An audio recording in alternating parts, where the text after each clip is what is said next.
কিয় বিকল হৈ পৰিছিল ফেচবুক, হোৱাটছআপ আৰু ইনষ্টাগ্ৰাম।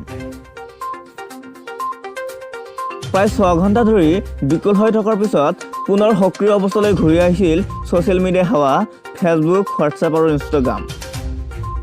এই তিনিওটা জনপ্ৰিয় সামাজিক মাধ্যম ফেচবুকৰ মালিকাধীন। সোমবাৰে নিশা প্ৰায় 9 বজাৰ পৰা সমগ্ৰ বিশ্বতে ফেচবুকৰ মালিকাধীন সকলো সামাজিক মাধ্যমেই বিকল হৈ পৰিছিল।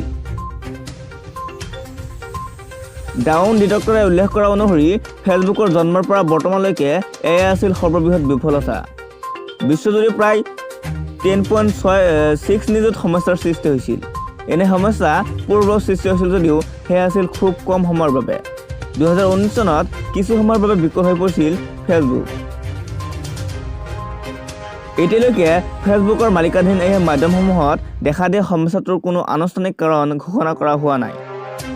কিন্তু অনলাইন নেটৱৰ্ক বিশেষজ্ঞসকলে অনুমান কৰিছে যে ইয়াত ফেচবুক ছাইটৰ বাবে DNS বা ডমেইন নাম প্ৰণালীৰ সৈতে ত্ৰুটি অন্তৰ্ভুক্ত থাকিব পাৰে।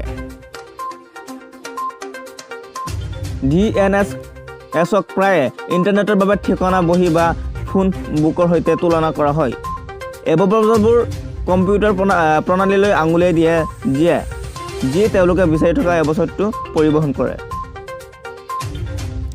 উল্লেখযোগ্য যে ফেচবুক, হোৱাটছআপ আৰু ইনষ্টাগ্ৰাম বিকল হৈ পৰা এই গোটেই সময়ছোৱাত টুইটাৰৰ ট্ৰেণ্ডিঙৰ শীৰ্ষ 10টা স্থানৰ অধিকাংশতে ফেচবুক, হোৱাটছআপ, ইনষ্টাগ্ৰাম বিকল হৈ থকা বিষয়টোৱে স্থান লাভ কৰিলে।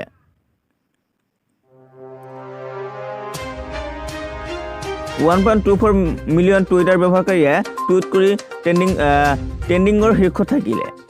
ইয়াৰ উপৰিও ফেচবুক, ইনষ্টাগ্ৰাম আদিও ট্ৰেণ্ডিঙৰ শীৰ্ষত থাকিল।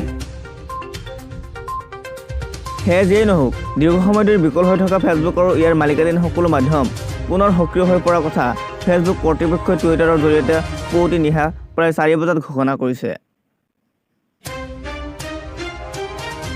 ইয়াৰ উপৰিও ফেচবুকৰ CEO মাৰ্ক জুকাৰবাৰ্গেও ফেচবুকৰ মাধ্যমেৰে পুনৰ এই মাধ্যমসমূহ সক্ৰিয় হোৱাৰ কথা ৰাজহুৱা কৰিছে আৰু সৃষ্টি হোৱা অনাকাংক্ষিত পৰিস্থিতিৰ বাবে ক্ষমা বিচাৰিছে।